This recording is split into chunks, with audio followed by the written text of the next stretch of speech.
Welcome to Edu Commerce Academy. मेरा नाम है आदर्श लछेटा। मैं आपके लिए लेके आया हूँ स्ट्रेटेजिक मैनेजमेंट की रेगुलर बैच जो आज से स्टार्ट होगी। आज हम लेक्चर 1 से स्टार्ट करेंगे अपना एसएम का फर्स्ट चैप्टर। आपको इस पूरी बैच के अंदर सारे ही नोट्स प्रोग्रेसिव बेसिस पे मिलेंगे। जैसे आपकी ऑडिट की फीस दी जाती है, ऑडिटर की फीस दी जाती है कि जितना काम होता है उसके हिसाब से फीस दी जाती है, वैसे ही हम जितने जितने लेक्चर्स कवर करते जाएंगे वैसे वैसे आपको नोट्स मिलते जाएंगे। नोट्स आपको मैं नीचे टेलीग्राम चैनल की लिंक दे दूंगा या नाम दे दूंगा, आप सर्च करके उसको डीएम करिए, वहां पे आपको नोट्स मिल जाएंगे। चैनल ज्वाइन कर लीजिए, वहां पे आपको नोट्स मिल जाएंगे।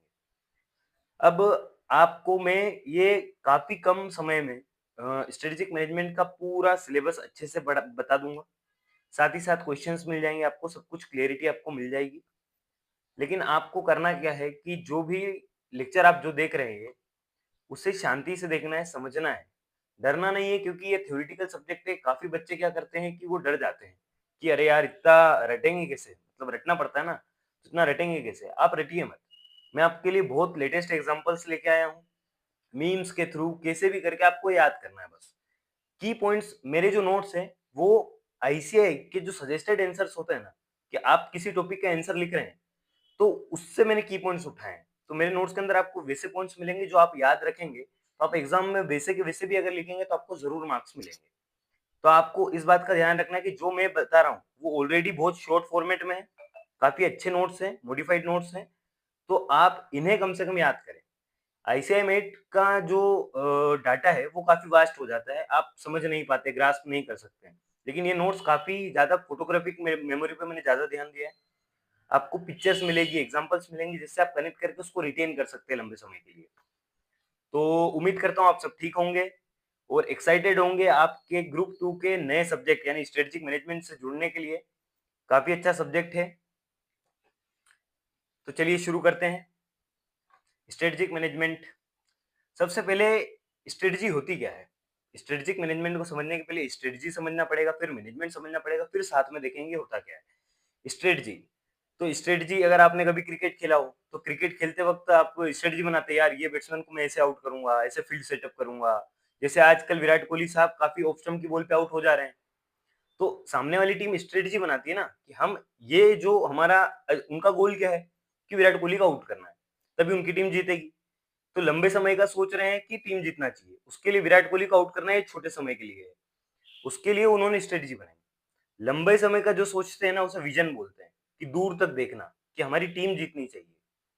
जो छोटे टाइम के लिए कि विराट कोहली को आउट करना, एक गोल होता है कि मेरा टारगेट क्या है शॉर्ट टर्म में, कि मेरे को विराट कोहली को आउट किया तो हमारे पास गेम आ सकता है, क्योंकि वो एक इंपॉर्टेंट खिलाड़ी है सामने वाली टीम के।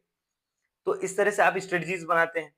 आपने डे टू डे लाइफ में भी, जैसे आप सीए का कोर्स करते हैं, तो आपने जैसे ही स्टार्ट किया होगा कि भैया अब मेरे को अपना जो ग्रुप 1 है और ग्रुप 2 के हैं लेक्चर्स खत्म करने हैं 9 मंथ्स के अंदर, और साथ में रिवीजन के लिए भी टाइम बचाना है।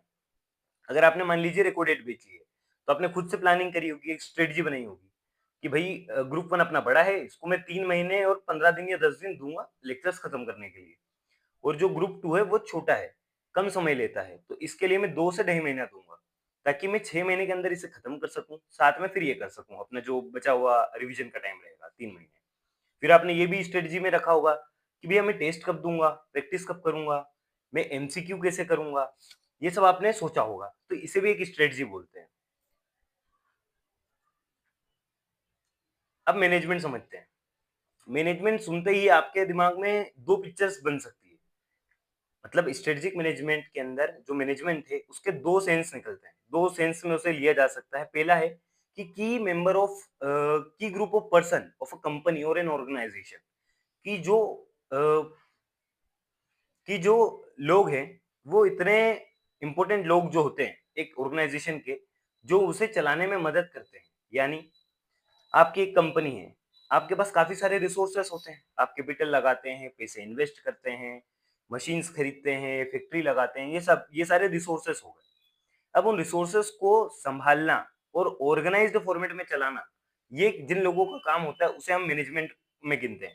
जैसे आपने सुना होगा कि रिलायंस का मैनेजमेंट बहुत अच्छा है, तगड़ा है, कि उसके इससे मतलब क्या है कि उनके जो बोर्ड ऑफ डायरेक्टर्स हैं, जो सीएफओ है, chief financial officer, chief executive officer, CEO, वो सारे ऐसे लोग हैं जो कि एक अच्छे से जो भी कंपनी के रिसोर्सेस है उन्हें यूज करके एंटिटी को पर्पसफुल और प्रोडक्टिव बनाते हैं।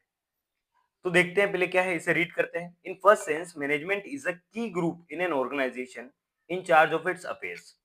इन relevance to organisation, management is a chief organ interested with the task of making it a purposeful and productive entity by undertaking the task of bringing together and integrating the disorganized resources।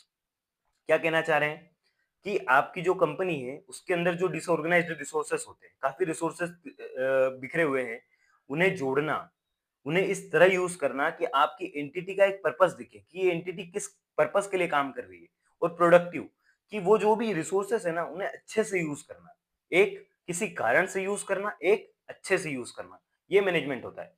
कि ये लोगों की बात हो रही है, ठीक है, कि अभी हम मैनेजमेंट को लोगों के सेंस में देख रहे हैं कि कुछ लोग हैं जो संभालते हैं एक ऑर्गेनाइजेशन को उस सेंस में। अब organisation becomes unified functioning system, मतलब एक ऑर्गेनाइजेशन के अंदर अलग अलग फंक्शंस होते हैं, वो सारे जुड़कर तभी काम कर सकते हैं जब management when management systematically mobilises and utilises the diverse resources efficiently and effectively. अब अपन जाते हैं अपनी 10th क्लास में, आपकी 11th क्लास में आपने बिजनेस स्टडीज में पढ़ा होगा या 12th क्लास में पढ़ा होगा कि इफेक्टिवली और इफिशिएंटली। इफिशिएंटली क्या, कि रिसोर्सेस को अच्छे से यूज करना, कम कॉस्ट में बनाना, ये सब चीजें। इफेक्टिव, टाइम पे बनाना। तो इनका कहना पड़ता है कि आप जो ऑर्गेनाइजेशन है, अगर आप चाहते हैं कि उसके सारे फंक्शंस यूनिफाइड रहे, मतलब जुड़े, एक दूसरे को सपोर्ट करके चले, ताकि ऑर्गेनाइजेशन आगे बढ़े, तो उसके लिए जो मैनेजमेंट है ना, उन्हें क्या करना होगा, जो रिसोर्सेस है उन्हें अच्छे से यूज करना होगा, इफेक्टिवली और इफिशिएंटली, सही समय पर सही चीजों का उपयोग, साथ ही साथ अच्छे से, यानी कम पैसे खर्च करके। ये था आपका, अब ये था आपका लोगों के सेंस में कि पीपल, ग्रुप ऑफ पीपल के केस में। अब हम देखेंगे कि प्रोसेस, मैनेजमेंट एक प्रोसेस भी तो है। ये भी आपने 12th में पढ़ा होगा कि मैनेजमेंट एक प्रोसेस है जिसके अंदर आपको कुछ फंक्शंस को देखने को मिलता है। जो आपकी जो मैनेजमेंट रहता है ना, ऊपर वाला जो मैनेजमेंट अपन ने देखा, वो कुछ फंक्शंस परफॉर्म करता है, उस प्रोसेस को भी मैनेजमेंट बोलते हैं। क्या क्या आता है इसके अंदर, प्लानिंग, यानी प्लान करना कि आप क्या करने वाले, कैसे करने वाले, ऑर्गेनाइजिंग, चीजों को समेटना अच्छे से, डायरेक्टिंग, जो आपने अपने स्टाफिंग करी, पहले स्टाफिंग आएगा कि आपने कुछ लोगों को नौकरी पे रखा है, स्टाफिंग करना, रिक्रूटिंग करना, सही लोगों को चुनना। फिर डायरेक्टिंग, उन्हें बताना कि आप ये काम ऐसे करिए। फिर कंट्रोलिंग, आपने काम, आपने पहले लोग मंगाए, उन्हें नौकरी दी, उन्हें काम करना बताया।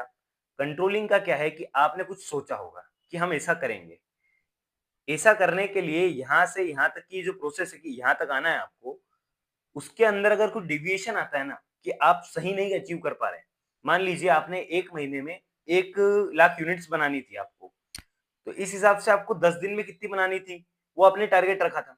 लेकिन आपने जो 1 महीने के टारगेट में आपने देखा कि 10 दिन के बाद वो टारगेट मैच नहीं हो रहा है, तब वो डिविएशंस को दूर करने के लिए क्या स्टेप्स लेते हैं, उसे कंट्रोलिंग कहते हैं। कंट्रोलिंग का मतलब वो नहीं जो आप समझ रहे हैं कि पकड़ लिया, रोक लिया, वो वाला कंट्रोल नहीं। कंट्रोलिंग यानी कि डिविएशंस अगर कुछ आ रहे हैं, उन्हें समझना कि कुछ आपने जो प्लान किया था और जो एक्चुअल में हो रहा है, उसमें डिविएशंस है, उन्हें सुधारना, उसे कंट्रोलिंग कहते हैं।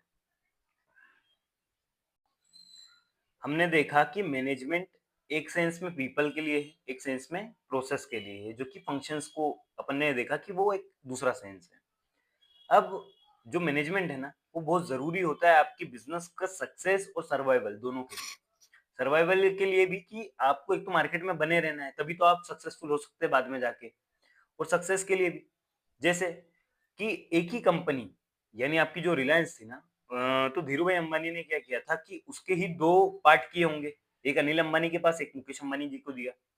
अब इसमें क्या हुआ कि एक जो है उसका मैनेजमेंट इतना अच्छा था कि उन्होंने अच्छे से संभाल कर उसे सक्सेसफुल बना दिया, रिलायंस जो कि बहुत सक्सेसफुल बन गया। लेकिन अनिल अंबानी जी वो नहीं कर पाए, उनके फेलियर्स के कारण उनकी जो ऑर्गेनाइजेशन थी, जो उनके हिस्से में थी, वो उसे सक्सेसफुल नहीं बना पाए। तो लोगों का होना, और अच्छे लोगों का, इफेक्टिव लोगों का होना, कॉम्पिटेंट लोगों का होना बहुत जरूरी है आपकी ऑर्गेनाइजेशन की सक्सेसफुल करने में या उसके सर्वाइवल के लिए। ये बात हो गई। अब जो ऑर्गेनाइजेशन और क्यों महत्वपूर्ण है, क्योंकि जो मुकेश अंबानी जी को अगर आप देखेंगे ना, वो एनवायरनमेंट को बहुत अच्छे से स्कैन करते हैं कि कस्टमर की क्या नीड्स हैं, मैं कैसे डील कर सकता हूँ, अपने इस जो रिसोर्सेस है मेरे, उन्हें कैसे संभाल सकता हूँ, अपने फायदे के लिए और अपनी ऑर्गेनाइजेशन के फायदे के लिए। आप जियो ले लीजिए, उनकी रिफाइनरीज को उन्होंने जैसे मैनेज किया है, हर चीज में उन्होंने ऐसी डील्स करी है और इस तरह से डिसीजंस लिए हैं जो कि उनके लिए बहुत फायदेमंद साबित हुए, इसलिए उनकी ऑर्गेनाइजेशन सक्सेसफुल बनी। तो मैनेजमेंट बहुत एक की ऑर्गन हो जाता है ऑर्गेनाइजेशन का, जो उसे सक्सेसफुल बनाता है। इसलिए उन लोगों का कॉम्पिटेंट होना और उनके कैरेक्टर से ही आप पता कर सकते हैं कि ऑर्गेनाइजेशन सक्सेसफुल हो पाएगी या नहीं। अब हम देखेंगे स्ट्रेटजी। What is strategy? हमने पहले क्या देखा था, विराट कोहली साहब आउट हो रहे हैं, उसके लिए सामने वाली टीम्स कैसे स्ट्रेटजीज बनाती है, कॉम्पिटिटर्स, विराट कोहली दूसरों के लिए तो कॉम्पिटिटर्स है, तो उसके लिए वो स्ट्रेटजीज बनाते हैं, उन्हें देख कर बनाते हैं। तो ये स्ट्रेटजी होती क्या है, मतलब अगर बिजनेस के सेंस में देखिए तो ये क्या होगी, क्रिकेट के सेंस में हमने अभी देखी थी, लेकिन बिजनेस के सेंस में क्या होगा कि strategy is a long range blueprint of an organisations. Long range blueprint मतलब कि ब्लूप्रिंट मान ले कि एक रास्ता आपने बनाया है कि भैया हम इस प्रोसेस से जाना चाहते हैं। Long range blueprint of an organisation से डिजायर्ड इमेज, कि हम कैसे दिखना चाहते हैं लोगों की नज़र में, ये आप अपने बिजनेस एक्सचेंज से बता देते हैं। जैसे कि जियो ने दिखाया था कि हम डोमिनेटिंग दिखना चाहते हैं। जब उन्होंने जियो लॉन्च किया, उन्होंने मेजर मार्केट शेयर एक ही बार में लॉन्च पे ही पूरा ग्रेप किया। तो ये दिखाना चाहते थे कि हम डोमिनेट करते हैं इस इंडस्ट्री को, टेलीकॉम इंडस्ट्री को हम डोमिनेट करने के लिए आए हैं। तो उन्होंने अपनी डिजायर्ड इमेज बहुत क्लियरली वहाँ पे बता दी। दूसरा, उन्होंने डायरेक्शन, तो उनकी डायरेक्शन बहुत क्लियर थी। उन्होंने आते ही सबसे पहले डाटा फ्री करना, यानी आपने लोगों को ऐसा फायदा दे दिया, मॉनिटरी बेनिफिट ऐसा दिया जिससे लोग तुरंत आपके पास आ गए। और एक तो सर्विस भी नहीं थी कि सबके पास इंटरनेट की एक्सेसिबिलिटी नहीं थी, लेकिन आपने प्रोवाइड कर दी, तो आप सही डायरेक्शन में भी गए। फिर डेस्टिनेशन, डेस्टिनेशन क्या था कि मार्केट शेयर अपन ग्रैब कर लेंगे, मार्केट शेयर लेना है, यही उनकी डेस्टिनेशन थी और उन्होंने वो किया। तो यहाँ पर उनकी जो स्ट्रेटजी थी कि हम मार्केट को डिस्टर्ब करेंगे और वहाँ पे मार्केट शेयर एक्वायर करेंगे, ये सक्सेसफुल रही। तो ये एक स्ट्रेटजी थी। स्ट्रेटजी के 3 पार्ट होते हैं। पहला पार्ट अपन ने क्या देखा, डिजायर्ड इमेज, हम कैसे दिखना चाहते हैं, कि एग्रेसिवली जा रहे हैं या हम शांति से मार्केट में। ऐसा भी तो हो सकता था कि वो टेलीकॉम इंडस्ट्री में धीरे से एक स्टेट में पहले सेटअप करते, जैसे कि अपनी जो एयरटेल है ना, उन्होंने धीरे धीरे एक एक स्टेप में सेटअप करते गए और अपना शेयर बढ़ाते गए। मार्केट शेयर धीरे धीरे उन्होंने ग्रिप किया था इतना, वो अचानक से उन्होंने इतने सेटअप नहीं किए थे, टावर वगैरह लगा के अचानक नहीं किया था, लेकिन जियो ने एग्रेसिवली किया। तो ये आपकी डिजायर्ड इमेज है, स्ट्रेटजी। पहला पार्ट ये रहा स्ट्रेटजी का। दूसरा क्या है कि डायरेक्शन, आपने किस तरह से चूज किया, मतलब जो आप जहाँ पहुँचना चाह रहे थे आपने कैसे करके वहाँ पे पहुँचे हैं, वो डायरेक्शन होती है। और तीसरा डेस्टिनेशन, क्या आप वहाँ पहुँच गए। स्ट्रेटजी सक्सेसफुल तभी है जब आपने डेस्टिनेशन जो आप चाहते थे वो अचीव किया हो, या उसका मैक्सिमम आपने अचीव किया हो, तो स्ट्रेटजी सक्सेसफुल कहलाती है। तो स्ट्रेटजी के 3 पार्ट थे, वो अपन ने देखे। इसके कुछ अगर इसको क्वेश्चन फॉर्मेट में देखें तो क्या होगा, what it wants to be, ये इसके डिजायर्ड इमेज के बारे में बताता है कि हम ऐसे दिखना चाहते हैं। What it wants to do, direction, क्या करना चाहते हैं, प्राइजेस कम करके जाना चाहते हैं, एक एक स्टेट में धीरे धीरे अपन सेटअप करते चलेंगे, ऐसे जाना चाहते हैं। How it wants to do things, कैसे करना चाहते हैं, ये दोनों सिमिलर हो जाएगा। Where it wants to go, कि कहाँ पहुँचना चाहते हैं, मार्केट शेयर ले लेंगे उस चीज़ पे। तो ये 4 सवाल भी थे। ये आपकी स्ट्रेटजी हुई जनरल सेंस में, या कि जो नॉर्मल टर्म्स में अगर देखें। अब कुछ ऑथर्स ने उनकी तरफ से बताया कि हम स्ट्रेटजी को ऐसा मानते हैं। ईगर एच इन सब, इनका जिक्र आपको काफ़ी देखने को मिलेगा स्ट्रेटजिक मैनेजमेंट में, या अच्छे इकोनॉमिस्ट भी थे, स्ट्रेटजिस्ट भी थे। तो इनका क्या है, कहना पड़ता है कि ऑर्गेनाइजेशन के अंदर डिफरेंट एक्टिविटीज़ होती हैं, प्रोडक्शन हुआ, फाइनेंसिंग हुआ, मार्केटिंग हुआ, सेल्स हुआ, ये सारी इंटरकनेक्टेड हैं, पहले तो लिंक्ड है। धागा इज अ थ्रेड, तो वो एक ऐसा धागा है जिसमें ये सारी एक्टिविटीज पिरोई हुई है, और ये माला जो बनेगी ना, ऑर्गेनाइजेशन की सक्सेस की माला है। यानी ये एक्टिविटीज को अगर आपने सही से जोड़ा, और ये इस तरह से जुड़ी हुई जो आपके बिजनेस के नेचर को एक्सप्लेन कर दे कि मेरे बिजनेस का नेचर ये है, और साथ ही साथ आप कहाँ पहुंचने वाले वो भी बता दे, उसे कहते हैं स्ट्रेटजी। इंटरेस्टिंग है कि मान लीजिए जियो का एग्जाम्पल कंटिन्यू करते हैं, कि उन्होंने अपनी सारी एक्टिविटीज़ जो करी थी ना, वो बहुत सही से इस्टेब्लिश करी, इसलिए उनकी स्ट्रेटजी सक्सेसफुल है। उन्होंने सारे टेलीकॉम टावर पहले लगाए, सभी दूर लगाए, मतलब उन्होंने जगह नहीं छोड़ी कोई सी भी, कि हम आएंगे तो एग्रेसिवली पूरे मार्केट को कैप्चर करने के लिए आ रहे हैं। पहला तो सारी एक्टिविटीज़ को उन्होंने सही से जोड़ा होगा। प्रोडक्शन, मार्केटिंग भी अच्छी करी गई। मार्केटिंग उनके लिए, लेकिन मार्केटिंग काफ़ी सिंपल हो गई, माउथ ऑफ वर्ड से चलने लगी। कारण क्या था कि उन्होंने प्राइजेस बहुत कम रख लिए। फिर साथ में जो प्रोडक्ट मार्केट्स हैं उसे अच्छे से समझ के किया था। तो इससे उनके नेचर का, बिजनेस का नेचर पता चल गया और वो कहाँ पहुँचना चाहते हैं वो भी पता चल गया। तो plan to be in the future. तो ईगर एज इन सब के इन सब साहब के हिसाब से स्ट्रेटजी क्या होती है? Is a common thread among organisations activities and product markets that defines essential nature of business. ज़रूरी हिस्सा जो है बिजनेस का वो समझ में आ जाए आपको, दैट ऑर्गेनाइजेशन हैज़, जो ऑर्गेनाइजेशन के पास आज है या वो जो चाहती है आगे चल के, वो आपको समझ में आ जाए, उसे बोलते हैं स्ट्रेटजी। अब विलियम एफ ग्लुएक, इनका कहना पड़ता है कि a unified, comprehensive and integrated plan. Unified मतलब जुड़ा हुआ, कॉम्प्रेहेंसिव मतलब एक उसके अंदर सारी चीज़ें आ गई। आपने अपनी ऑर्गेनाइजेशन के कोई से भी पार्ट को अलग नहीं रखा, सबको जोड़कर आपने डिसीजन लिया है, इंटीग्रेट किया है, साथ में जोड़ करके लिंक अच्छे से किया मतलब कि, और ऐसा प्लान बनाया है design to assure that basic objectives of enterprises are achieved. Organisation के बेसिक ऑब्जेक्टिव्स क्या हैं? प्रॉफिट करना है, कस्टमर होना चाहिए, धंधा बढ़ना चाहिए, ग्रोथ अच्छी होती रहनी चाहिए, ये बेसिक हो गए। मार्केट में अपना शेयर बना रहना चाहिए। ये बेसिक ऑब्जेक्टिव्स अचीव करने के लिए विलियम एफ ग्लुएक साहब क्या बोल रहे हैं कि आप ऐसा प्लान बनाइए जो कि यूनिफाइड हो, कंप्रेहेंसिव हो, इंटीग्रेटेड हो। यूनिफाइड मतलब कि जुड़ा हुआ, कंप्रेहेंसिव यानी सब कुछ आ गया, कुछ भी छूटा नहीं, इंटीग्रेटेड यानी जो भी लिया है वो सब आपस में जुड़ा हुआ है। तो इसे स्ट्रेटजी कहते हैं। अब अगला कंसेप्ट ऑफ स्ट्रेटजी वही कंटिन्यू कर रहे हैं। Strategy provides an integrated framework for the top level management to search and evaluate and exploit beneficial opportunities, to pursue and meet potential threats and crises, to make full use of resources and strengths, and to offset corporate weakness।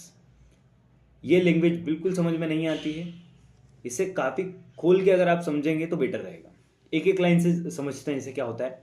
Strategy provides an integrated framework for the top level management. Top level management जो होता है वही decisions लेता है। जैसे रिलायंस के अंदर या कोई सी भी बड़ी कंपनी, रतन टाटा जी की ले लीजिए, टाटा ग्रुप ऑफ इंडस्ट्रीज ले लीजिए, तो उनका जो की मैनेजमेंट रहता है, टॉप लेवल का मैनेजमेंट जो रहता है, जो बड़े बड़े डिसीजंस लेता है, उनको एक फ्रेमवर्क देता है, उन्हें एक प्रॉपर फ्रेमवर्क मिलता है जिससे वो जजमेंट लगा पाए क्या क्या रहेगा आगे, देखना है ना। टू सर्च फॉर, कि पहले ढूंढना, क्या ढूंढेंगे? अपॉर्चुनिटीज और थ्रेड्स। अपॉर्चुनिटीज और थ्रेड्स कहाँ से? बाहर के एनवायरनमेंट से, ठीक है। For evaluate and exploit beneficial opportunities. देखो अपॉर्चुनिटी, अगर आपका मैनेजमेंट है उसको फ्रेमवर्क मिला, स्ट्रेटजी की मदद से मिलता है ये, कि अगर आप स्ट्रेटजी बना रहे तो आप सारी चीज़ों को जोड़ेंगे, ध्यान से देख रहे हैं, समझ रहे हैं पूरे मार्केट को, एनवायरनमेंट को, सबको देख रहे हैं, तो उससे आपको एक फ्रेमवर्क मिला। अब उस फ्रेमवर्क से आप क्या ढूंढते हैं? अपॉर्चुनिटीज़ भी ढूंढते हैं, थ्रेड्स भी ढूंढते हैं। अपॉर्चुनिटीज़ जो आपको मिलेगी उन्हें आप एक्सप्लॉइट करना चाहते हैं कि उसे पूरा फायदा, अगर मेरे को जरा सी भी अपॉर्चुनिटी दिखती है मार्केट को ग्रेप करने में, अपना मार्केट में नया प्रोडक्ट लॉन्च करके उससे सक्सेसफुल बनाने में, तो मैं वो करूँगा। तो ये हुआ कि अपॉर्चुनिटीज़ को ग्रेप करना और एक्सप्लॉइट करना। थ्रेड्स का क्या है कि मैं थ्रेड्स को परसीव करूँ, मतलब मैं उन्हें पहले, उनके आने के पहले, या वो मेरे बिजनेस को नुकसान पहुँचाए उसके पहले मैं उन्हें पहचानूँ और उनसे सेट ऑफ करूँ। मतलब मेरे अंदर जो स्ट्रेंथ है ना, मेरे बिजनेस की या मेरे ऑर्गेनाइजेशन की, उस स्ट्रेंथ से मैं उन थ्रेड्स को सेट ऑफ कर दूँ। मेरे फायदे और बाहर से आने वाले नुकसानों को इस तरह से टकराव होना चाहिए कि मेरा फायदा हो, वो थ्रेड्स मेरे ऑर्गेनाइजेशन को नुकसान ना पहुंचा पाए। तो ऐसा फ्रेमवर्क जो टॉप लेवल मैनेजमेंट को देता है वो स्ट्रेटजी दे पाती है। अब अगला पार्ट हम देखेंगे कि स्ट्रेटजी होती कैसी है। स्ट्रेटजी दो तरह की होती है, प्रोएक्टिव और रिएक्टिव। मैं पहले ही बता देता हूं कि ये काफ़ी इंपॉर्टेंट टॉपिक है आपके एग्जाम पॉइंट ऑफ व्यू से। ये स्टेटमेंट हमेशा आता है कि स्ट्रेटजी एक प्रोएक्टिव स्ट्रेटजी प्रोएक्टिव होती है या रिएक्टिव होती है। तो पहले तो ये आपको समझना ज़रूरी कि प्रोएक्टिव क्या होती है, रिएक्टिव क्या होता है। इसके लिए मैं बढ़िया एग्जांपल्स लेके आया हूँ आपके लिए। प्रोएक्टिव स्ट्रेटजी क्या है? Proactive actions on part of managers to improve organisations market position and financial position. कि प्रोएक्टिव एक्शंस मतलब आपके जो मैनेजर्स हैं ना, वो जो एक्शंस लेते हैं आगे से स्वयं इच्छा से, कि हम हमारे ऑर्गेनाइजेशन को इतने मार्केट पोजीशन इसकी अच्छी करना चाहते हैं और इसका फाइनेंशियल परफॉर्मेंस भी अच्छा करना चाहते हैं कि मार्केट में शेयर भी होना चाहिए और हमारा पैसा कमाने का जो प्रॉफिट है वो भी कम नहीं होना चाहिए, क्योंकि पैसा तो भाई सस्ते में बेच के भी बनाया जा सकता है ना, लेकिन फिर प्रॉफिट नहीं होगा। तो दोनों चीज़ें चाहिए। ऐसा सोच के अगर मैनेजर कुछ एक्शंस लेते हैं, जो टॉप लेवल मैनेजर्स हो गए या कोई भी फंक्शन लेवल मैनेजर या बिजनेस लेवल मैनेजर्स, अगर वो ये जो डिसीजंस लेते हैं ये सोच करके, उसे कहते हैं प्रोएक्टिव स्ट्रेटजी, कि हम आगे से सोच के फिर कर रहे हैं। तो इसके अंदर की पॉइंट्स देखो, सबसे पहले क्या होता है कि ये एक तो एमसीक्यू बेस्ड क्वेश्चंस में केस स्टडी बेस्ड आता है, कि एमसीक्यू जो आपके आते हैं ना उसमें केस स्टडी बेस्ड क्वेश्चन आता है, उसमें पहचानना बड़ा मुश्किल हो जाता है कि प्रोएक्टिव है या रिएक्टिव है, क्योंकि आगे चल के आप स्ट्रेटेजिक मैनेजमेंट में बहुत सारी टर्म्स पढ़ने वाले हैं, आप कंफ्यूज हो जाएंगे कि पहचाने कैसे।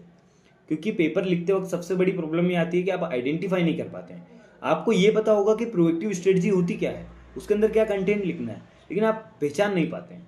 तो इसके अंदर कुछ पॉइंट्स मैंने मेरी तरफ से ऐड करें ताकि आपको आइडेंटिफिकेशन ईजी हो जाए उसके लिए, ताकि आप जो कंपलसरी क्वेश्चन आने वाला है ना भाई, वो आप अटेम्प्ट कर सके और सही से उसको आइडेंटिफाई कर सकें। कम से कम अगर आपने पढ़ा हो तो आप लिख तो पाएँ उसे आइडेंटिफाई करके। तो कुछ पॉइंट्स है प्रोएक्टिव स्ट्रेटजी को पहचानने में, कि एक ऑर्गेनाइजेशन ने प्रोएक्टिव स्ट्रेटजी लगाई है या नहीं लगाई है, वो कैसे पता करेंगे।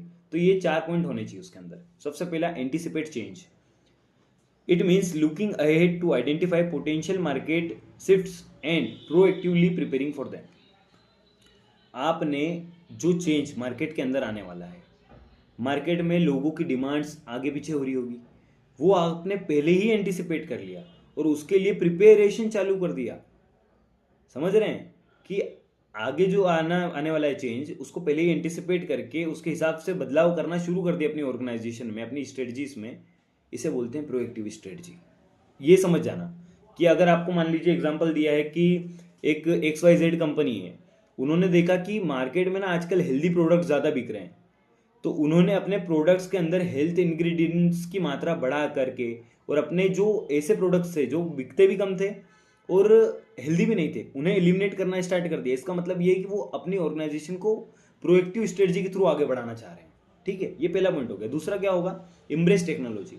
ये जो लोग होते हैं ना प्रोएक्टिव स्ट्रेटजी वाले, भैया ये बहुत आगे की सोचते हैं, ये पहले ही सोच लेते हैं, तो चेंज तो एंटिसिपेट करते ही हैं, साथ में टेक्नोलॉजी का बहुत बड़ा अच्छा यूज़ करते हैं।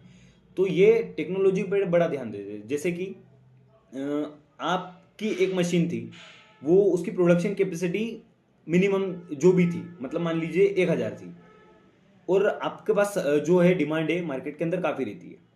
आपके जो कॉम्पिटिटर्स हैं, अगर वो उतना नहीं कर पा रहे हैं, उतना प्रोडक्शन डील नहीं कर पा रहे हैं, और मार्केट में अभी भी डिमांड और सप्लाई के बीच में गैप है, कैसी गैप है कि डिमांड ज़्यादा और सप्लाई कम हो रहा है, और आपने ऐसी मशीनरी इनोवेट करके निकाल दी कि जिससे आपका प्रोडक्शन मल्टीप्लाई हो रहा है 10 टाइम्स 20 टाइम्स, तो इस केस में आप प्रोएक्टिव हैं कि आपने पहले ही सोच लिया कि यार ये मार्केट में जो मैं मेरे बिजनेस को कैसे आगे बढ़ा सकता हूँ, खुद से आगे बढ़ रहे हैं।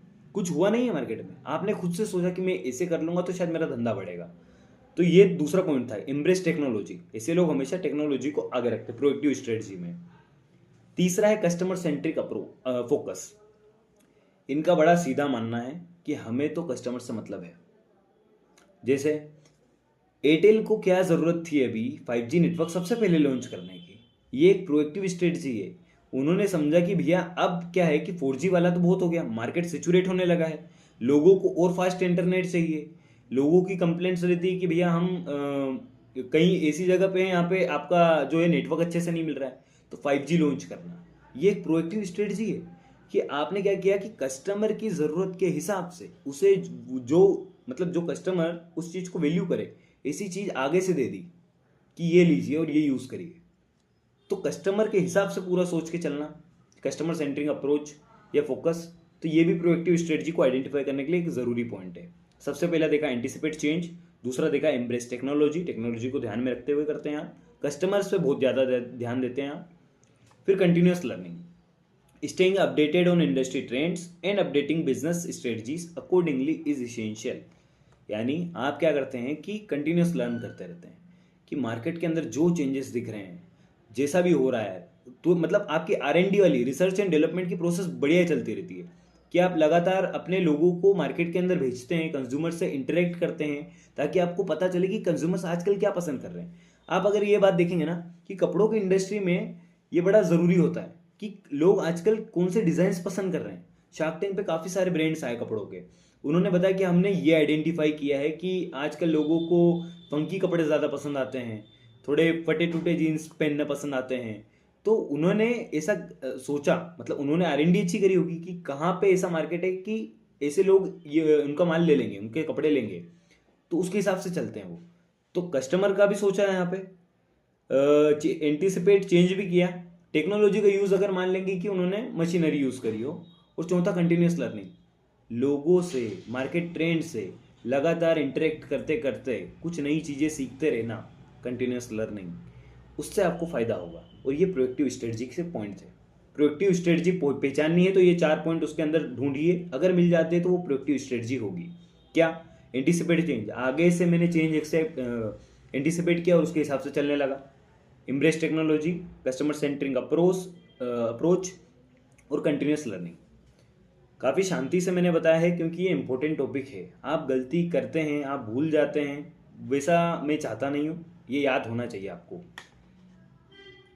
इसकी केस स्टडी अगर मैं आपको बताऊं तो Bharti Airtel in the recent time, Sunil Bharti Mittal, founder of Airtel and many more business, successfully launched 5G network. मैंने अभी आपको बताया था कि एयरटेल ने 5G नेटवर्क सबसे पहले इंडिया में लॉन्च किया। एक प्रोएक्टिव स्ट्रेटजी है, आगे की चीज़ों को समझ के उसके हिसाब से चेंजेस करना और लोगों पर ध्यान देना, तो ये बड़े फ़ायदे की चीज़ है। ये मैंने आपके लिए लगाया है ताकि आपको पिक्चोरियल इमेज रहे प्रोएक्टिव स्ट्रेटजी का।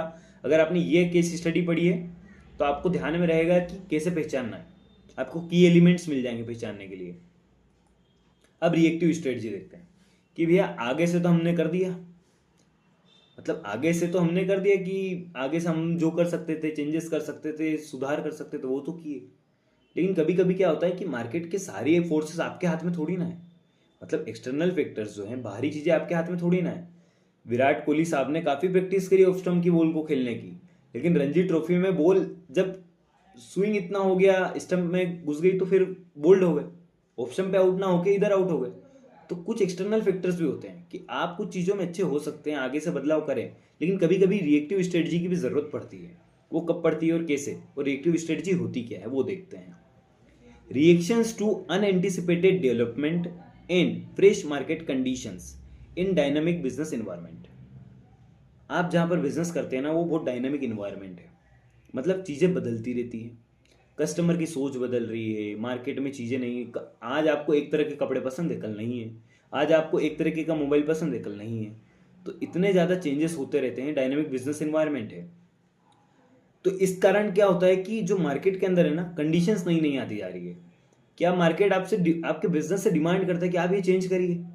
पहले क्या होता था कि दुकान, किराना दुकान वाला क्या करता था, अपना भाई उसके पास लिस्ट आती थी, सामान देता था, बिल बनाया, फिजिकली फॉर्मेट में जाके आप ले कर रहे हैं। लेकिन अगर आज किराना वाला सोचे कि मैं ऐसे ही करूँगा मेट्रो सिटीज़ के अंदर, तो क्या वो सक्सेसफुली चला पाएगा उसे? नहीं, क्योंकि आजकल ऑनलाइन ग्रोसरी एप्स हैं जिसके थ्रू लोग 5 मिनट में, 2 मिनट में, 10 मिनट में सामान मंगा ले रहे हैं, ब्लिंकिट। तो आपको अडोप्ट करना पड़ेगा उसके हिसाब से। आप लिस्ट कर दीजिए अपना ब्लिंकिट पे अपनी स्टोर को, तो वो आपको फायदा देगी। काफ़ी सारे रेस्टोरेंट्स हैं जो जोमेटो और स्विगी पे अपना लिस्ट करवा के रखा है उन्होंने, अपने प्रोडक्ट्स वगैरह जो भी उनका फूड आइटम्स हैं। तो ये एक अच्छी सोच होती है कि मार्केट को देख के आपको बदलना होगा, क्योंकि उसके साथ अगर चलना है, अगर बिजनेस को सक्सेसफुल बनाना है और सर्वाइव करना है, तो आपको चेंजेस को जैसे भी आ रहे हैं बिजनेस एनवायरनमेंट में, उन्हें एंटिसिपेट करके या उनके साथ चल के करना पड़ेगा। तो ये रिएक्टिव स्ट्रेटजी होती है कि मार्केट के अंदर कुछ नई नई चीज़ें हुई, उसे ध्यान में रख के अब मैं अपनी चीज़ें कर रहा हूँ। पहले क्या था, मार्केट में चीज़ें हो उसके पहले ही अगर मैं कुछ कर रहा हूँ ताकि मैं उसको कम्पीट कर सकूँ, तो वो प्रोएक्टिव स्ट्रेटजी थी। लेकिन मार्केट में कुछ हो रहा है, हो गया है, उसको देख के अगर मैं कुछ स्ट्रेटजी बना रहा हूँ, अपने बिजनेस को बदल रहा हूँ, तो वो रिएक्टिव स्ट्रेटजी है। इसे पहचानने के 5 पॉइंट है। सबसे पहला, इमीडिएट रिस्पॉन्स।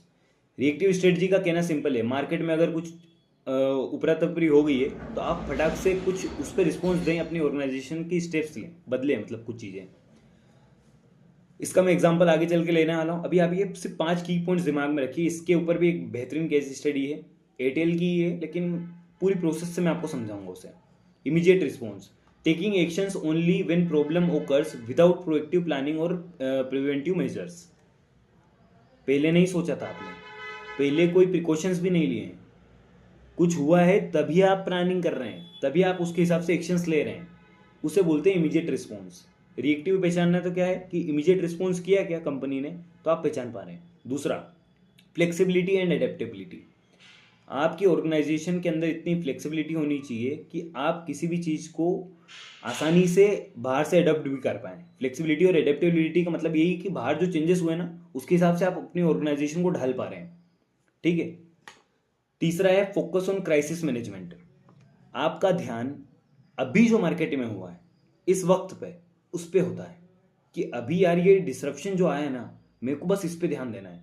मेरा ध्यान अभी लंबे समय पे ही नहीं, शॉर्ट टर्म पे है कि अभी ये जो प्रॉब्लम मार्केट में आई है, फ्रेश कंडीशंस डेवलप हुई है, मैं इससे कैसे compete करूँ, मैं इससे कैसे अपने बिजनेस को बचाऊँ या इसको सर्वाइव करवाऊँ यहाँ से। Data driven decision making. Proactive में क्या है कि आपकी सोच है कि आप ऐसा करना चाहते हैं आगे से, यहाँ पे डाटा ड्रिवन ज़्यादा ही होता है। क्यों? वहाँ पे भी हो रही है R&D वगैरह कि डाटा वहाँ पे भी कलेक्ट करके फिर ही आप करते हो, लेकिन यहाँ पे डाटा ड्रिवन कैसा है कि आपके पास रिसेंट का सब कुछ पड़ा हुआ होता है सामने कि भैया ये सिनेरियो बन चुका है और उसके ऊपर आप डिसीजन लेते हैं। तो आपके सारे डिसीजंस अभी जो चीज़ें हो रही है ना मार्केट में, उसको उसके डाटा के ऊपर होते हैं डिसीजन सारे। फिर शॉर्ट टर्म फोकस, ये तो अभी डिस्कस कर चुके कि शॉर्ट टर्म के लिए ही ध्यान देते हैं, आपका इस पे ही ध्यान होता है मैक्सिमम। तो ये 5 पॉइंट ज़रूरी होते हैं रिएक्टिव स्ट्रेटजी को पहचानने के लिए। रिएक्टिव स्ट्रेटजी क्या है कि अगर अनएंटिसिपेटेड डेवलपमेंट्स, मतलब जो आपने सोचा नहीं था ऐसी कुछ घटनाएं होने लगी है मार्केट में और फ्रेश मार्केट कंडीशंस डेवलप हो गई है, तो इस केस में आप जो स्ट्रेटजीज यूज़ करते हैं उसे कहते हैं रिएक्टिव स्ट्रेटजी। उसे पहचानने के 5 पॉइंट है। सबसे पहला है इमीडिएट रिस्पॉन्स, दूसरा है फ्लेक्सिबिलिटी एंड एडेप्टेबिलिटी, तीसरा है फोकस ऑन क्राइसिस मैनेजमेंट, चौथा है डाटा ड्रिवन डिसीजन मेकिंग, पांचवा है शॉर्ट टर्म फोकस।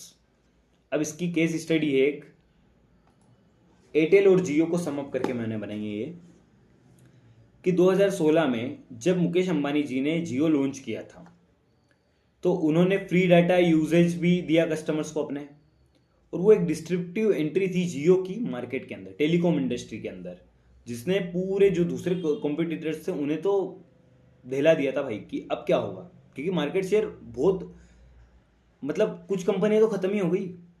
आपकी जो BSNL थी वो तो चले गई, वोडाफोन और आइडिया को भी कंबाइन होना पड़ा, मर्जर करना पड़ा, और वो अभी भी बहुत मुश्किल से चला पा रहे हैं, अपना मार्केट शेयर बचा पा रहे हैं। तो सब कंपनियां चले गई लेकिन बस एयरटेल बच गया। तो एयरटेल ने ऐसा क्या किया? हमने बात की जियो प्रोएक्टिवली घुसा था बिजनेस के अंदर, उन्होंने अग्रेसिव अप्रोच रखी, अपनी स्ट्रेटजी फोकस करके चला दी। वो अगर प्रोएक्टिवली आ रहे थे और मार्केट में डिसरप्शंस आ गए हैं ऑलरेडी, तो अब जो एयरटेल है उसने तो बस रिएक्ट किया ना, कि एक सिचुएशन मार्केट में बन चुकी कि मार्केट शेयर जियो लेते ही जा रहा है, लेते ही जा रहा है, तो इस पे तो बस रिएक्शन दिया एयरटेल ने।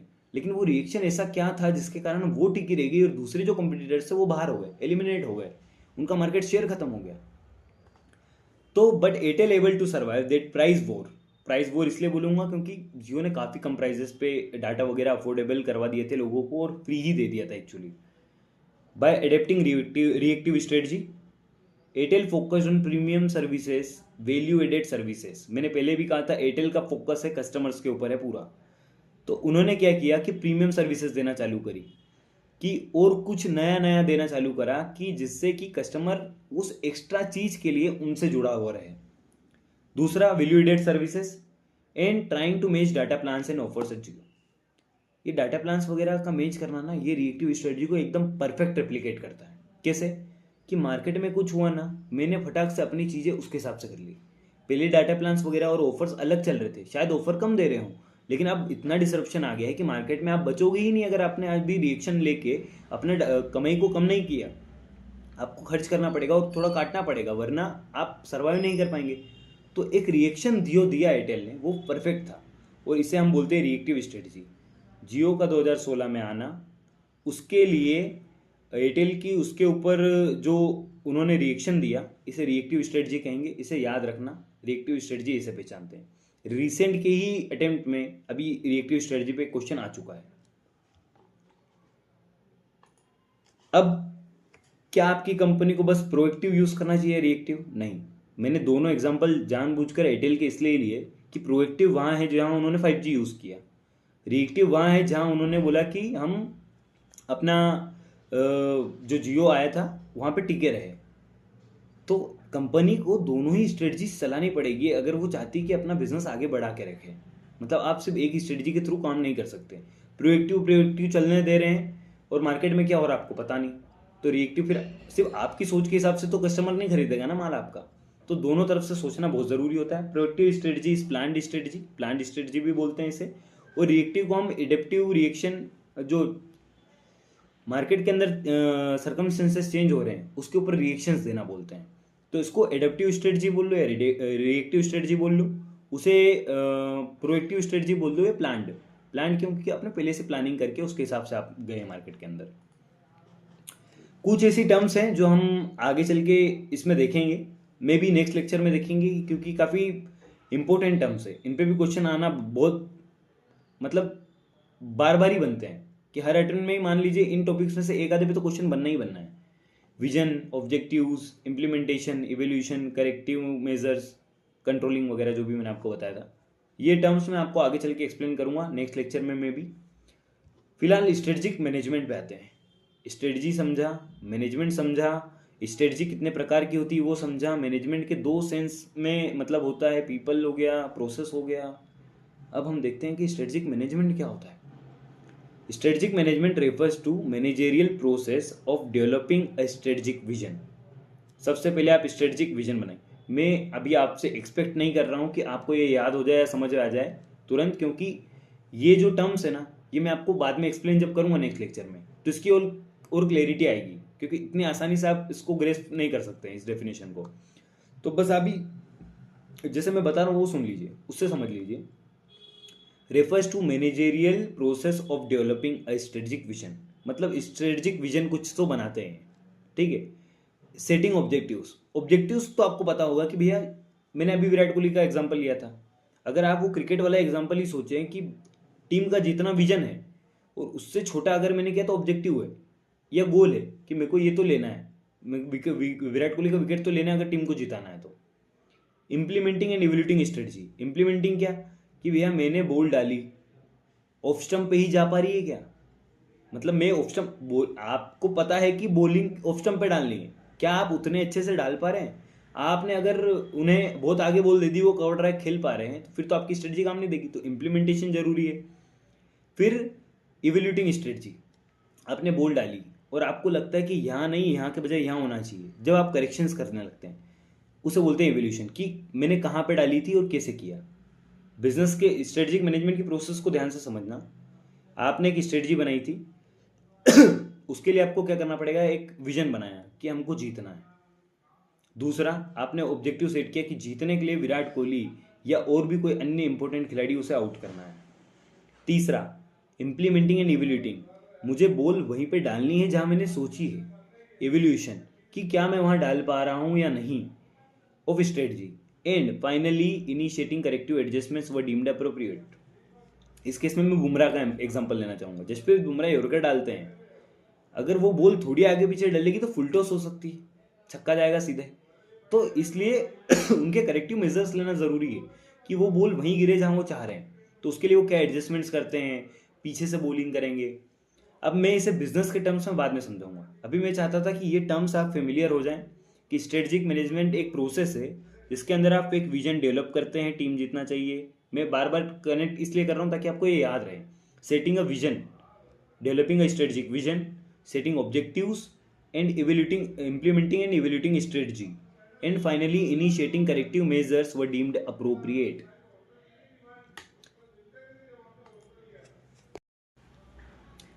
अब जैसे कि मैंने आपको बताया था कि रिएक्टिव स्ट्रेटजी और प्रोएक्टिव स्ट्रेटजी दोनों को जोड़ के ही आपकी कंपनी सक्सेसफुल बनेगी। तो स्ट्रेटजिक मैनेजमेंट का जो ऑब्जेक्टिव है ना वो भी वही है। पहला ऑब्जेक्टिव क्या आता है कि to create a competitive advantage. Competitive advantage आप आगे चल के काफ़ी डिटेल में पढ़ेंगे, मैं अभी आपको ब्रीफ देता हूँ कि ऐसा कुछ यूनिक बनाना अपनी ऑर्गेनाइजेशन में या अपने प्रोडक्ट में जो कस्टमर्स उसकी वैल्यू करें। जैसे बहुत सारे प्रीमियम प्रोडक्ट्स आजकल मार्केट में मिलते हैं, जैसे कि आप देखेंगे कि आईफोन के लिए आजकल लाइनें लग जाती है कि नया वाला ही चाहिए। तो आपने ऐसा कुछ यूनिक दे दिया है कंज्यूमर को, हालांकि वो तो प्रीमियम चीज़ उन्होंने दे दी है कि सिक्योरिटी बहुत अच्छी है, या आजकल उसे एक इमेज कॉन्शियस ब्रांड माना जाता है। तो इस केस में क्या होता है कि आप कॉम्पिटिटिव एडवांटेज क्रिएट करते हैं। स्ट्रेटजिक मैनेजमेंट का मकसद क्या है कि आप ऐसी स्ट्रेटजीज यूज़ करेंगे, उन्हें इस तरीके से मैनेज करेंगे, डिसीजंस लेंगे, जिससे कि आप ऐसी कुछ चीज़ें हासिल कर पाएँ या ऐसा कुछ बना पाएँ जिससे आप अपने कॉम्पिटिटर्स को पीछे छोड़ें, खुद भी अच्छा परफॉर्म करें, साथ में कंपटीटर्स को पीछे छोड़ के आगे बढ़े, आउट परफॉर्म करें अपने कंपटीटर्स को। साथ ही साथ ये तो प्रोएक्टिव वाली बात होगी ना, कि आप आगे से सोच रहे हैं अपनी कंपनी को ऊपर बनाने के लिए, कॉम्पिटिटिव एडवांटेज क्रिएट करने के लिए। दूसरी ओर देखेंगे तो रिएक्टिव स्ट्रेटजी से जुड़ा हुआ चीज़ है उसमें, कि to guide company successfully through all changes in the environment. Strategic management का ऑब्जेक्टिव क्या रहता है, आप क्या सोच के स्ट्रेटजीज बनाएंगे। मान लीजिए अगर रोहित शर्मा साहब ऐसे ही, जो कप्तान है भारतीय टीम के, अगर वो ऐसे ही उतर जाए मैदान में बिना कोई स्ट्रेटजी के कोई भी टीम के खिलाफ, तो फिर वो कैसे रोक पाएंगे। मतलब बैट्समैन के लिए आपके पास कोई स्ट्रेटजी नहीं है तो उनके बैट्समैन अच्छा खेल पाएंगे। मतलब हो सकता है एक चांसेस है कि आपके खिलाड़ी अच्छा परफॉर्म करें, लेकिन आप सक्सेसफुली उस चीज़ को, मतलब आपकी टीम की सक्सेस को यानी जीत नहीं पाएंगे आप, उसकी पॉसिबिलिटी कम हो जाती है। क्यों? क्योंकि आपने स्ट्रेटजी बनाई ही नहीं। तो स्ट्रेटेजिक मैनेजमेंट का ऑब्जेक्टिव क्या रहता है कि भैया आप एक तो है ना कॉम्पिटिटिव एडवांटेज क्रिएट करें, जो कि प्रोएक्टिव स्ट्रेटजी से जुड़ी हुई बात हो गई, और दूसरा रहता है कि बहुत सारे चेंजेस होते रहते हैं तो उन्हें एडेप्ट करके आपको आगे बढ़ना है। अगर मैं इसे भी, क्रिकेट काफ़ी हो रहा है इस लेक्चर में, लेकिन फिर भी अगर मैं इसे भी क्रिकेट से जोड़ दूँ कि हो सकता है कि ऐसा बोलते हैं ना कि वो सब आने लगी है, मॉइस्चर आ जाता है पिच वगैरह पे, तो आपको तुरंत चेंज करते रहना होता है, स्पिनर को कब डलवाना है, फास्ट बॉलर को कब डलवाना है। तो बाहर के चेंजेस को देखते हुए आप रिएक्ट करते हैं अपनी स्ट्रेटजी के हिसाब से, तो उसे रिएक्टिव स्ट्रेटजी बोलते हैं। तो पहला to create competitive advantage, objective है जो स्ट्रेटजिक मैनेजमेंट का, और दूसरा है to guide company successfully through all the changes in the environment. मतलब कि कुल मिला के सही तरीके से, जैसे आपके बिजनेस से उम्मीद करी जा रही है एक सिचुएशन में रिएक्ट करने के लिए, आप वैसे ही रिएक्ट करते हैं। तो वो स्ट्रेटजिक मैनेजमेंट का ऑब्जेक्टिव्स वही है कि सही से चलाना है भैया, चीज़ें सोची समझी हुई होनी चाहिए। अब स्ट्रेटजिक मैनेजमेंट के फायदे देख लेते हैं कि स्ट्रेटजिक मैनेजमेंट जो है आपका, उससे आपको फ़ायदा क्या होगा कि आपने स्ट्रेटजीज बनाई, मैनेजमेंट उन स्ट्रेटजीज को यूज़ करता है, उससे क्या फ़ायदा होगा आपकी ऑर्गेनाइजेशन को, क्या फ़ायदा होगा आपकी फर्म को, कंपनी को। और सीए स्टूडेंट के एग्जांपल लूँगा मैं अब यहाँ पर। अब क्रिकेट को साइड में रख के सीए इंटर की बात करेंगे इसमें एग्जांपल के तौर पे। तो strategic management provides direction to the company by defining, ये इंपॉर्टेंट लाइन है जो मैंने अंडरलाइन करके रखी है, by defining its goals and missions, ensuring realistic objectives and goals align with the company's vision. Company का एक विजन होता है, जैसे आपका विजन है पास होना, तो पास होने के लिए आप कुछ छोटे छोटे ऑब्जेक्टिव्स भी डिसाइड करेंगे, उसके अंदर सेट करेंगे कि भैया मैं अपने लेक्चर्स इस टाइम पे कंप्लीट करूँगा, रिवीजन ऐसे करूँगा, ये टीचर से पढ़ूंगा, ये नोट्स से पढ़ूंगा। ये आपके छोटे मोटे गोल्स रहते हैं, टारगेट्स रहते हैं जो आप सेट करते हैं बीच में। तो अब गोल्स और मिशंस मैं अभी के लिए अवॉइड कर रहा हूँ, लेकिन आप इनको जोड़ लीजिए कि गोल्स वो हो गए कि आप छोटे छोटे सेट करते हैं ना कि भैया मैं 1 महीने के अंदर ना ये पढ़ लूँगा। अगर आप रिकॉर्डेड लेक्चर्स देख रहे हैं तो आपके बोलते हैं कि कम से कम 6 लेक्चर तो रोज देखना है यार, ये गोल हो गया। मिशन क्या है, सही समय पर सही चीज़ें खत्म कर लूँगा। तो और रियलिस्टिक ऑब्जेक्टिव्स, ऐसा नहीं कि मैं एक दिन में 10 लेक्चर देख लेंगे, नहीं होता है ना। आप ग्रेस्प कितना करोगे, याद कितना करोगे, रिटेन कितना हो पाएगा। इसलिए छोटा छोटा कंज्यूम करते हो आप, तो रियलिस्टिक ऑब्जेक्टिव्स को ध्यान में रखते हुए। तो स्ट्रेटजिक मैनेजमेंट आपको क्या मदद करेगा, प्रोवाइड्स डायरेक्शन, आपको इसी डायरेक्शन देता है। अगर आपने अपनी स्ट्रेटजी बनाई है ना तो उससे आपको डायरेक्शन मिलती है कि आप क्या करेंगे कि अपने जो गोल्स है और मिशन है वो उसमें लिख पाएंगे, आपको पता होंगे क्या है, रियलिस्टिक ऑब्जेक्टिव से मैच करेंगे वो, और आपका जो बड़ा विजन है पास होना, उसमें मदद करनी चाहिए। आप जो पर डे लेक्चर देख रहे हैं या पर डे जितने आवर्स पढ़ाई कर रहे हैं ना, वो इतनी कम होनी चाहिए जो आपका विजन से अलाइन ना होता हो, यानी आप पास ना हो सके, ना इतनी ज़्यादा होनी चाहिए कि आप कुछ टाइम के बाद वो कर ना पाएँ वापस, तो भी आप पास नहीं हो पाएंगे ना। तो सही बैलेंस करना, और विजन के साथ जोड़ के आपके जो छोटे ऑब्जेक्टिव्स है वो बनाना, ये आपको मदद मिलती है तभी जब आप स्ट्रेटेजिक मैनेजमेंट यूज़ करते हैं। दूसरा फायदा क्या होगा, empowers an organization to be proactive in shaping its future.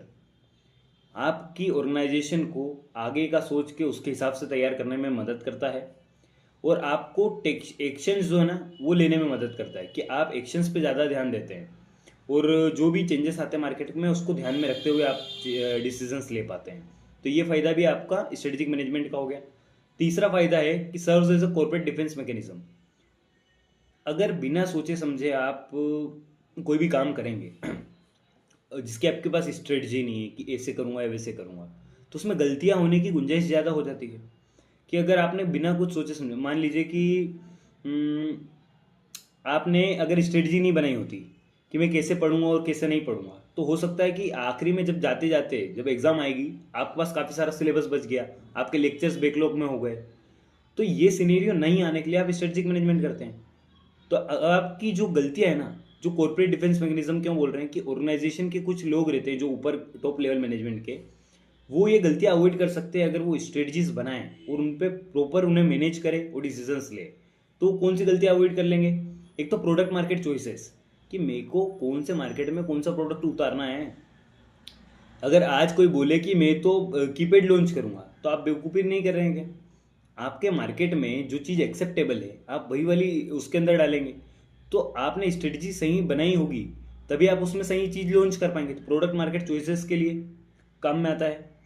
और दूसरा कि आप इन्वेस्टमेंट्स में भी गलती नहीं करते हैं, कि अगर आपने स्ट्रेटजी सही बनाई है ना, आपने सब चीज़ें सोची समझी है, तो आप सही जगह इन्वेस्टमेंट कर पाएंगे।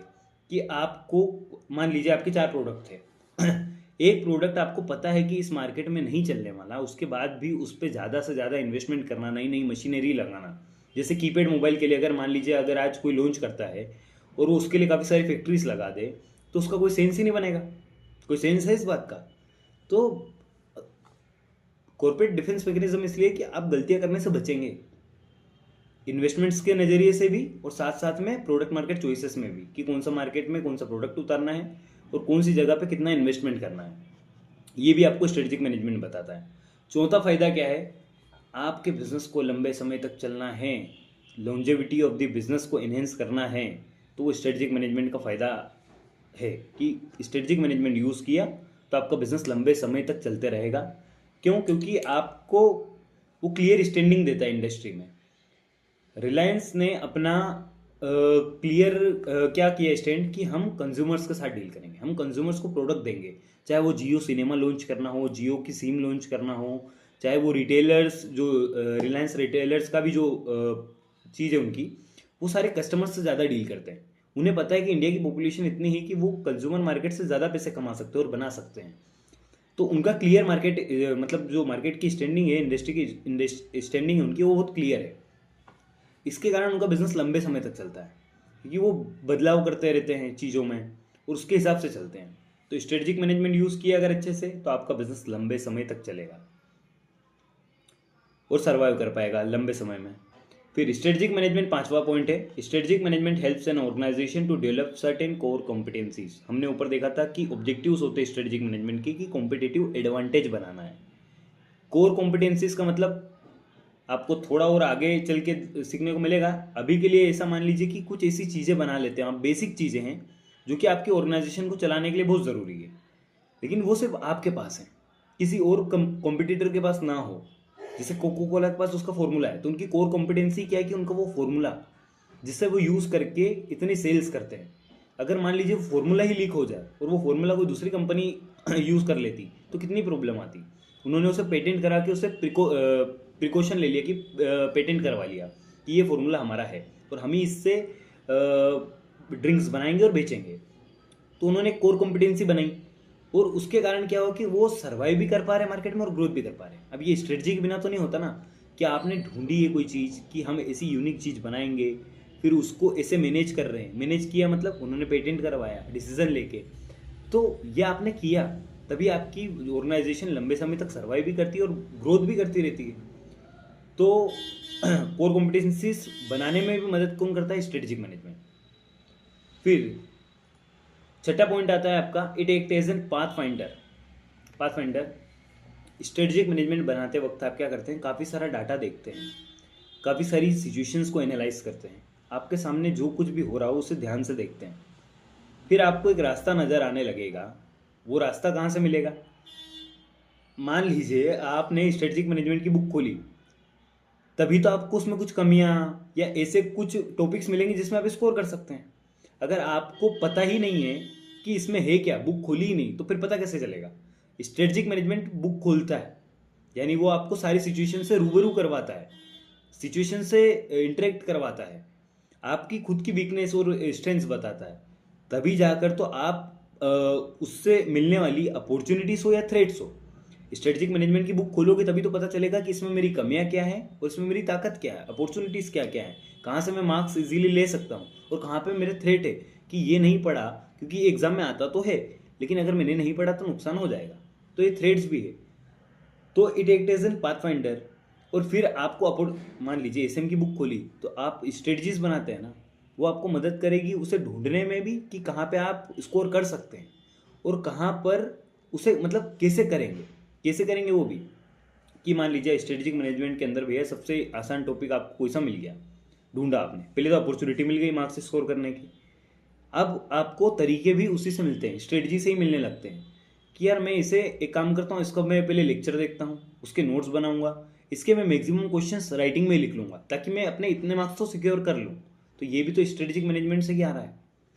तो it act as a fight finder to find opportunities और थ्रेड्स को परस्यू करने के लिए, और उन अपॉर्चुनिटीज़ तक पहुंचना कैसे है वो तरीके भी आपको स्ट्रेटजिक मैनेजमेंट बताता है। ये उसका छठा फायदा था।